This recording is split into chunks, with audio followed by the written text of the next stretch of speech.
Welcome to Releasing Limiting Beliefs, 2 simple steps to gaining freedom. Notice the quote on this slide. This is at the heart of this video. False beliefs about your limitations will hold you back from gaining freedom. All of us have our own set of beliefs that shape our lives, all of which affect what we think about ourselves, others, and the world, and greatly influence our emotions and actions. Beliefs are basically the guiding principles that provide direction and meaning in life. We use our beliefs to understand and navigate our world. Once formed, these beliefs become ingrained in us. We take them for granted. Our beliefs determine if we consider something or someone to be good or bad, right or wrong, beautiful or ugly, desirable or undesirable, safe or dangerous, worthy or unworthy, or acceptable or unacceptable. For all these reasons, we tend to preserve our beliefs after they're formed and guard them carefully. When we have deeply rooted beliefs that we cling to subconsciously, our minds will constantly look for proof to validate and bolster them. Now, the problem with not being willing to change our beliefs is that it can limit our ability to experience life as it unfolds. To change the experience, you must be willing to change those beliefs that created the narrative and direction of your life so far. So in this short video, we'll start by looking closely at the fundamentals of beliefs, where they come from, how they create the reality in which we live.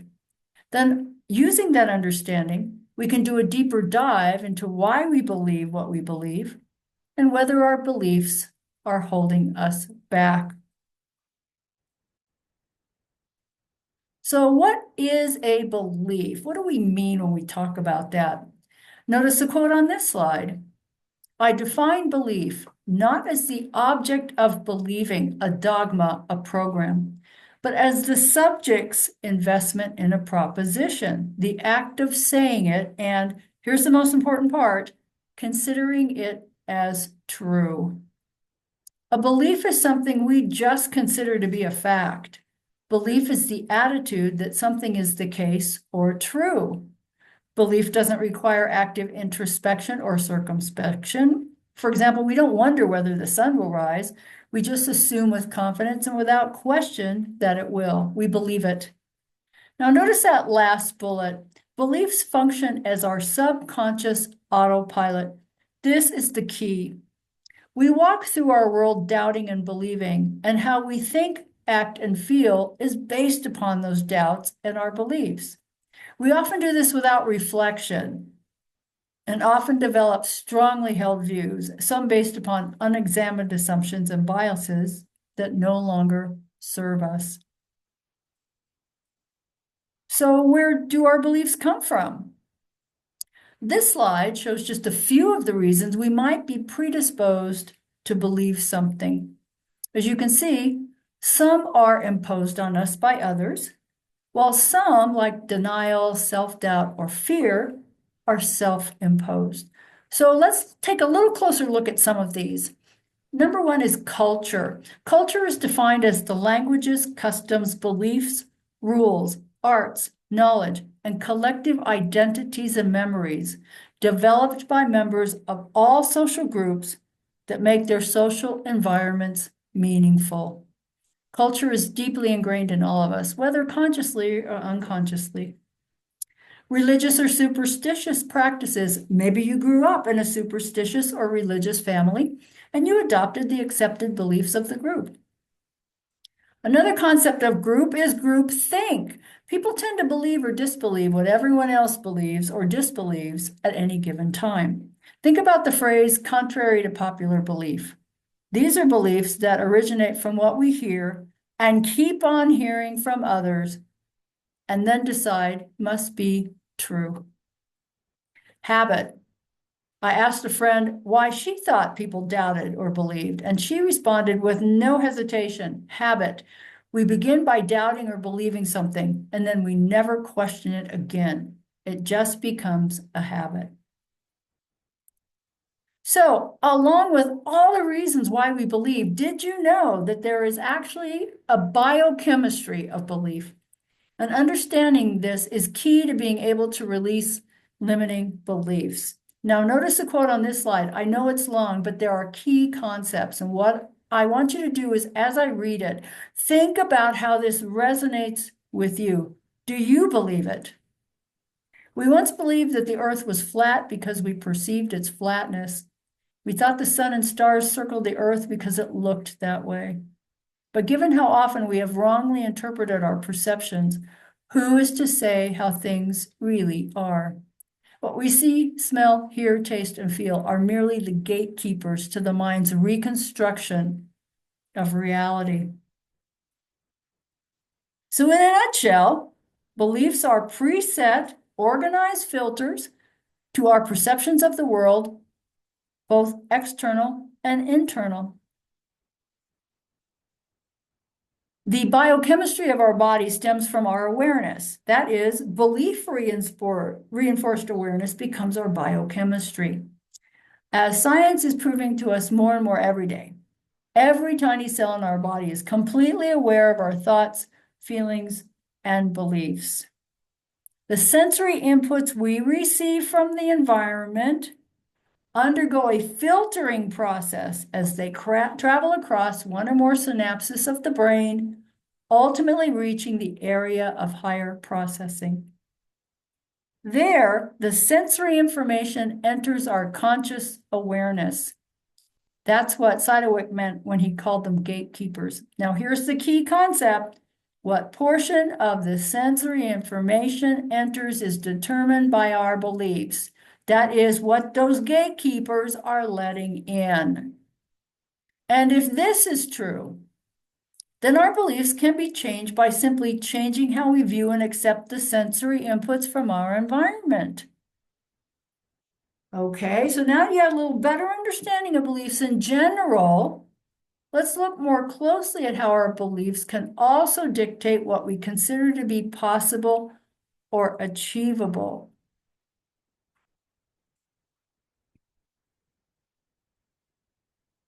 Beliefs can be empowering or limiting. Again, it's those gatekeepers. Empowering beliefs invoke positive thoughts and emotions, allowing us to act resiliently and enable us to believe in ourselves. An example of an empowering belief would be, this is one of my favorites from the writer George Eliot, it's never too late to be what you might have been. A limiting belief gives rise to negative thoughts and emotions, prevents us from fulfilling our true potential, and holds us back. Now think about the empowering belief from George Eliot, it's never too late to be what you might have been. How does that become a limiting belief? I'm too old to start now.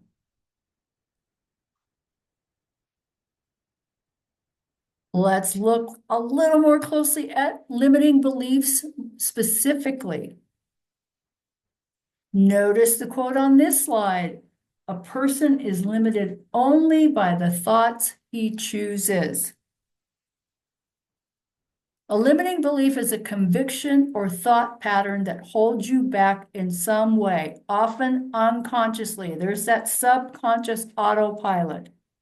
It's a belief that what you think is true, but it limits your potential or the way you perceive your abilities, your circumstances, or your opportunities.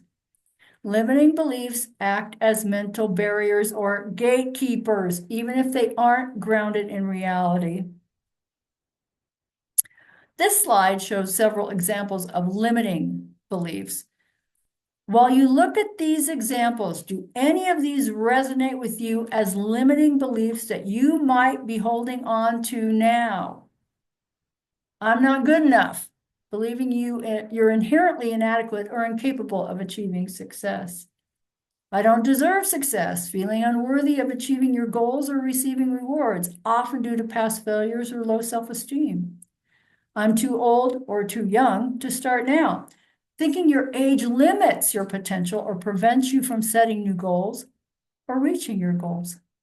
Money doesn't grow on trees, a belief that wealth is scarce or only attainable by a select few, often leading to fear around finances.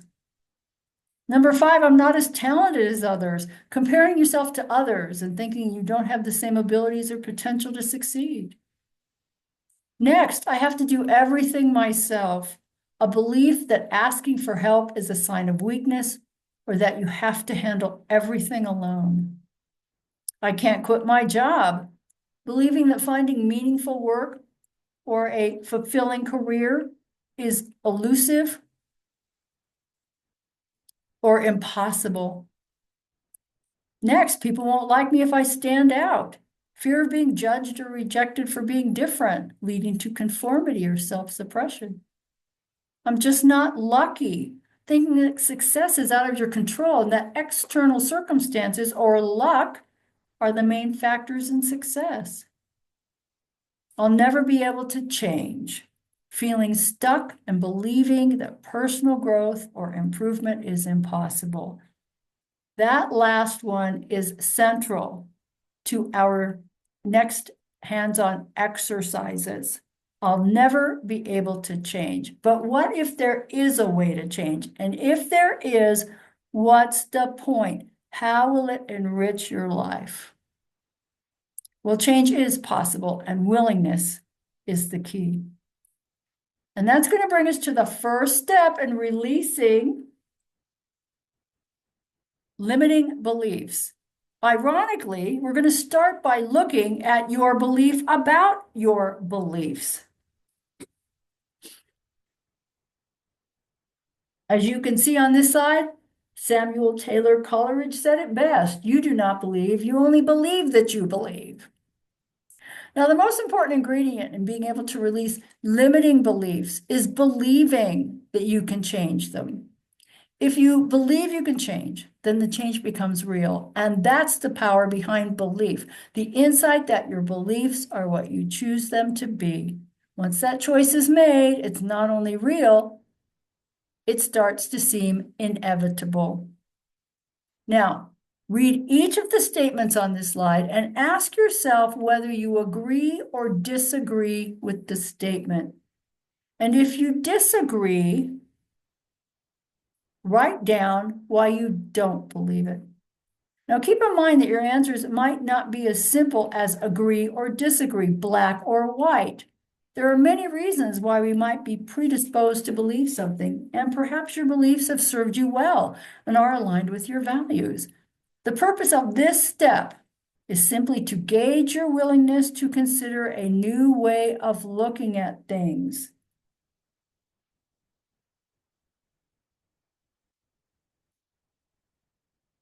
Step number 2, identifying, releasing limiting beliefs. This next step is essential. If you agreed with the statement on the previous slide, one or more of my beliefs limit me.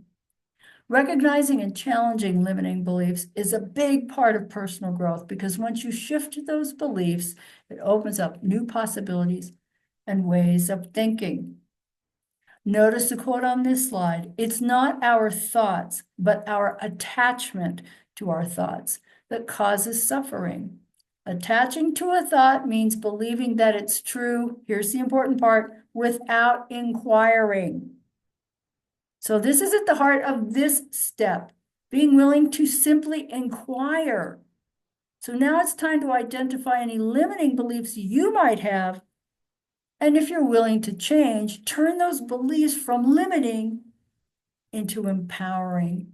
So this slide shows you an example of how you could organize your thoughts in order to complete this step. There's 5 focus areas that you can use as a guide to getting started. So for that first statement, thinking about the principles by which you navigate your daily life, what you want to do here is describe any limiting belief you have now. For the next focus area, beliefs come from many sources. Here, you want to list the reasons why you hold this belief. Look back at the various reasons I talked about regarding what gives rise to belief in our lives. So do any of these apply to your current belief system?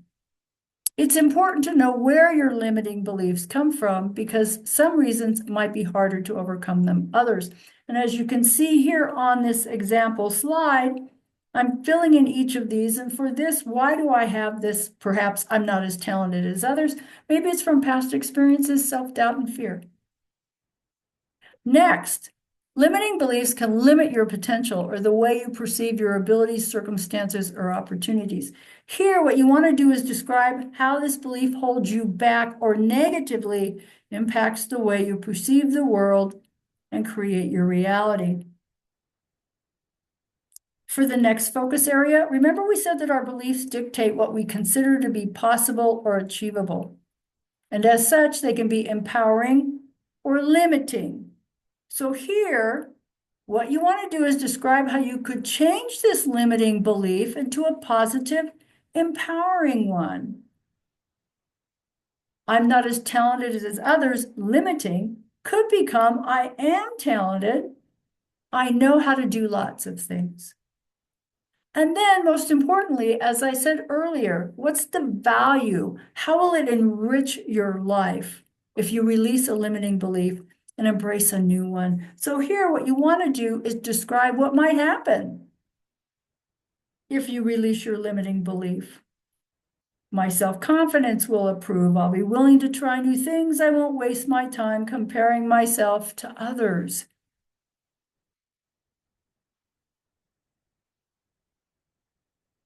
So those are your 2 steps to gaining freedom. And as you go forward, I would ask you to consider 4 more things. First, be willing to get started. Remember that how much we want something will drive how willing or unwilling we are to get started. Number 2, be open to the possibility of changing your beliefs. It takes time and conscious effort to learn new habits and embrace new ways of thinking and believing. But it all becomes worth it when you realize that you can now take control of the only thing you can control, yourself. Number 3, be objective, honest, and non-judgmental when identifying limiting beliefs. As you complete these steps, write out your genuine responses, being completely honest with yourself. And then last, don't let the what ifs deter you.